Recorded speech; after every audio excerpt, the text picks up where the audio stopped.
Kata kuliner diserap dari bahasa Latin yaitu culina dan culinarius berkaitan dengan aktivitas dapur dan masak-memasak. Lalu, kata ini diadopsi ke dalam bahasa Inggris yaitu culinary pada sekitar tahun 1638. Perjalanan kuliner setiap suku dan bangsa dari masa ke masa berkembang berdasarkan pengaruh budaya masyarakatnya. Akan tetapi, jika kita merunut ke belakang pada era kerajaan-kerajaan di Jawa pada masa lalu, maka akan muncul pertanyaan, kira-kira kuliner seperti apa yang dimakan oleh para raja dan para bangsawan pada waktu itu? Mengapa hanya kuliner para raja saja? Karena karya sastra pada masa lalu hanya membahas sekitar lingkup istana saja atau istana sentris, sedangkan rakyat jelata tidak pernah dibahas. Maka, referensi tentang kuliner rakyat pada masa itu masih sangat terbatas. Mau tahu apa saja makanan para raja dahulu?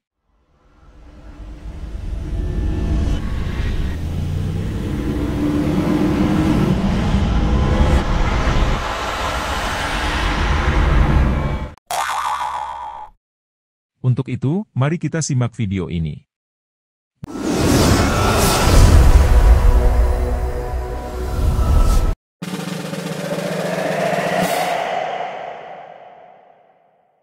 Kembali pada kuliner untuk raja yang disebut dengan Raja Mangsa. Raja Mangsa berasal dari serapan bahasa Sanskerta yaitu kata raja dan mangsa, yang secara keseluruhan dimaknai sebagai makanan khusus untuk para raja. Banyak karya sastra yang membahas tentang Raja Mangsa ini seperti yang terdapat dalam kitab Purwadigama, Siwasasana dan transkripsi para sasti kumpulan Kern. Pada prasasti Rukam pada tahun 907 Masehi yang ditemukan di Temanggung pada tahun 1975, menyebutkan sejumlah menu makanan yang hanya boleh disantap oleh raja, meskipun tidak menjelaskan secara detail bagaimana bumbu, cara mengolahnya dan cita rasanya. Dari beberapa sumber tekstual tersebut, terdapat sejumlah makanan yang secara khusus hanya boleh dimakan oleh para raja yang tergolong dalam Raja Mangsa. Apa saja makanan itu? 1. Wedus gunting atau kambing muda yang belum keluar ekornya. 2. Baning yaitu penyu atau kura-kura dan badawang. 3. Karung atau babi hutan yang disebut karung pulih yaitu babi yang mati di gantungan atau babi yang mati karena dijerat. 4. Asu tugel atau asu ser yang berarti asu yang dikebiri atau asu yang dipotong ekornya atau asu buntung.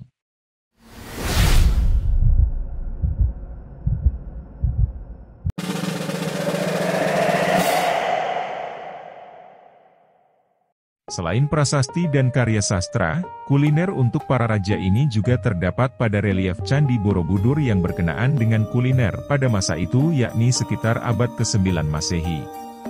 Satu panel relief menggambarkan menu makanan yang disajikan dalam jamuan makan di lingkungan istana seperti berikut ini.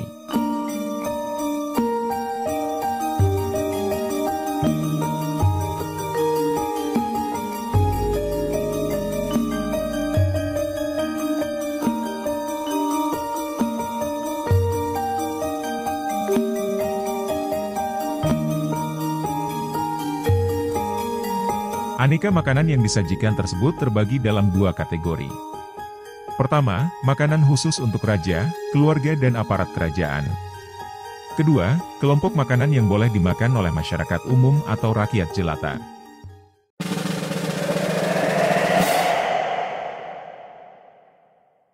Terdapat satu peristiwa atau kejadian penting yang tertuang dalam prasasti, di mana masyarakat umum diperkenankan untuk menyantap hidangan yang tergolong Raja Mangsa.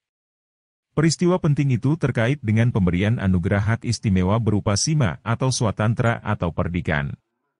Peristiwa lainnya adalah saat peresmian bangunan-bangunan keagamaan. Tradisi ini tercatat berlaku mulai era Mataram kuno hingga Majapahit. Hanya pada saat terjadi peristiwa ini saja, maka makanan yang tergolong dalam Raja Mangsa diperkenankan untuk disantap oleh pejabat yang menerima hak istimewa ini beserta pejabat lainnya sehingga peristiwa jamuan makan ini disebut sebagai Mahamangsa atau makan besar. Mahamangsa dihidangkan khusus untuk para raja, pemimpin wilayah, serta orang-orang yang berjasa kepada raja. Sajian saat jamuan Mahamangsa, seperti berikut.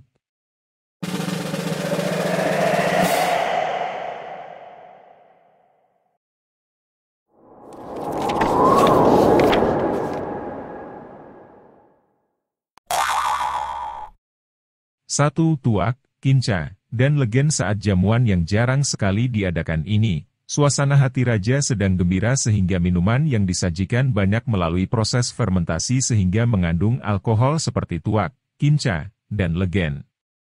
Seperti kita ketahui saat ini, tuak dan legen adalah minuman khas dari kota Tuban, Jawa Timur. Ternyata tuak dan legen yang merupakan minuman berbahan dasar nira kelapa ini, sudah dikenal sejak zaman Mataram kuno.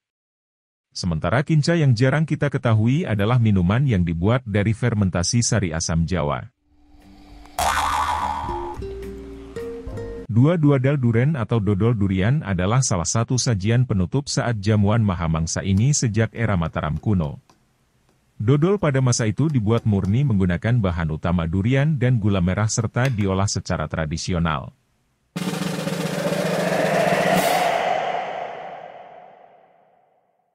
3. Harang-harang kidang atau disebut juga dengan sajian rusa bakar. Rusa tidak diolah secara utuh seperti halnya kambing guling, melainkan daging sudah dipotong dadu mirip dengan daging sate.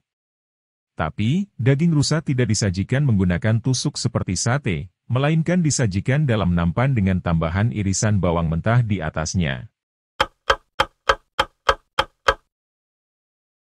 4. Knas kiasan disebut juga dengan kicik daging rusa. Hidangan ini disebutkan memiliki cita rasa manis. Proses pembuatannya serupa dengan membuat kicik daging sapi khas Jawa.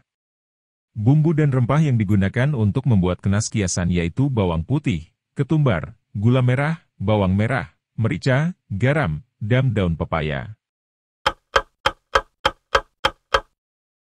5. Kuelan Harias. Nah, kuliner ini yang sudah langka saat ini. Sayur yang terbuat dari batang pohon pisang. Karena pohon pisang merupakan salah satu sumber pangan pada masa kerajaan Mataram kuno. Dan, tidak hanya buahnya saja yang dimanfaatkan, tetapi bagian batangnya juga berguna. Jenis kuliner yang dibuat menggunakan bahan utama batang pisang diberi nama kuelan Harias yang disebut juga dengan ares batang pisang. 6. Rumbah hadangan prana atau disebut juga dengan gelinding daging kerbau. Seperti bakso atau bola-bola daging yang dibuat menjadi semur. Prosesnya sama seperti bakso, di mana daging kerbau akan dicacah hingga halus, kemudian dibuat menjadi bulatan berukuran sedang. Tapi berbeda dalam penyajiannya, bola-bola daging tersebut lalu diberi bumbu semur sehingga disebut gelinding daging kerbau atau rumbah hadangan prana. 7. Kelaka wagalan atau ikan bumbu kuah kuning. Bahan utama makanan ini adalah ikan beong, yaitu jenis ikan yang hidup di aliran sungai dekat Candi Borobudur atau menggunakan ikan air tawar lainnya. Keunikannya terletak pada bumbu kuah kuningnya. 8. Harang-harang kiasan atau hidangan sidat bakar manis.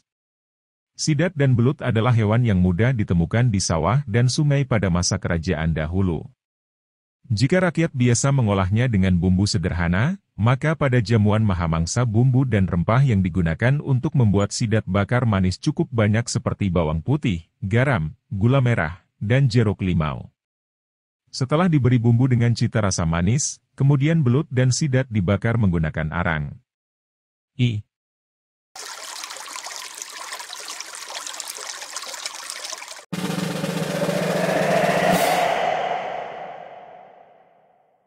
Itulah kuliner pada masa lalu yang disajikan khusus untuk para raja dan penerima anugerah dari raja. Demikian ulasan jejak alam tentang Raja Mangsa dan Mahamangsa. Satu tradisi kuliner pada masa kerajaan dahulu yang tercatat dalam karya sastra, prasasti dan relief Candi Borobudur. Kuliner ini bermula pada era Mataram kuno dan terus berlangsung dan berkembang hingga era Majapahit atau bahkan saat ini. Rahayu Sagung Dumadi. Salam jejak alam.